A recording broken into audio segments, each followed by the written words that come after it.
Good morning. Today I want to talk to you about Sam. Sam was removed from his home multiple times. He attended many schools, falling behind at every move.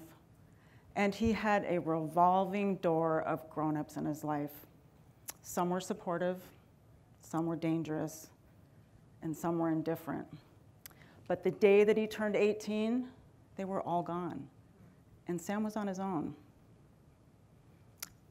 He aspired to a successful future. He just had no idea how to get there. And college, forget about it. Completely out of reach. This is what transitioning to adulthood is like for many of America's 400,000 foster children. Now, foster youth are among our most challenged populations. But despite the extraordinary hardships they face, many remain hopeful. They have goals, and they have dreams. My name is Emily Froimson, and I'm working to help young people just like Sam realize those dreams. I represent Gateway to College, a national network that builds pathways to higher education for disconnected youth. Research tells us that about 80% of foster youth say they want to go to college. It's about the same percentage as all American high school students. But that's where the similarities end.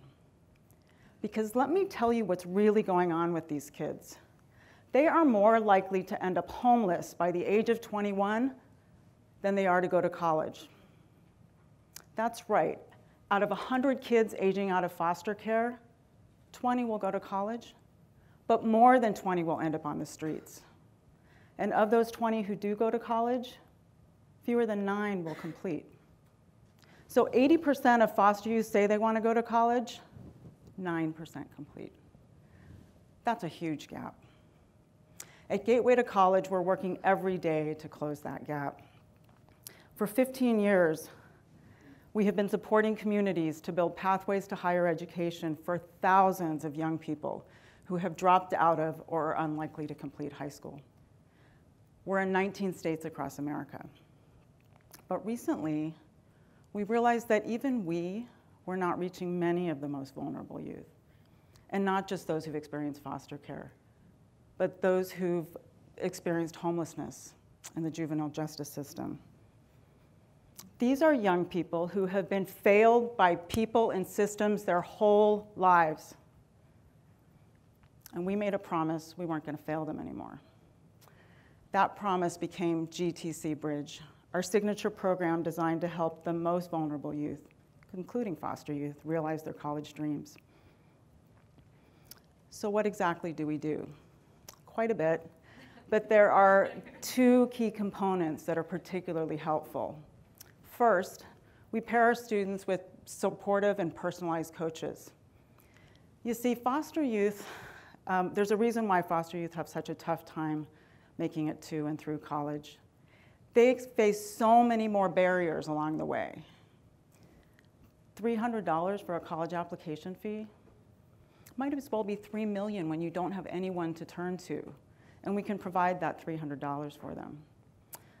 Other students struggle with substance abuse and self-harm.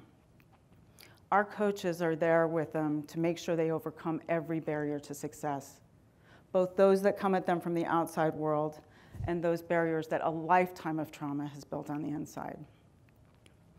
The second thing we do is we put them in dual enrollment classes. So that means that they're taking classes on college campuses while they're still in high school.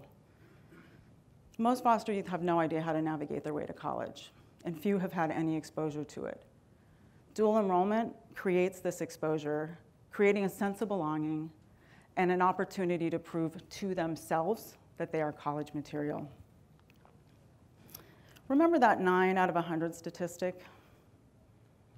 We can't accept that. The costs are just too high. So with an amazing group of young people and dozens of community partners, we're changing that. Out of a recent cohort of 25 students, 22 have either enrolled in college or have already completed a vocational credential.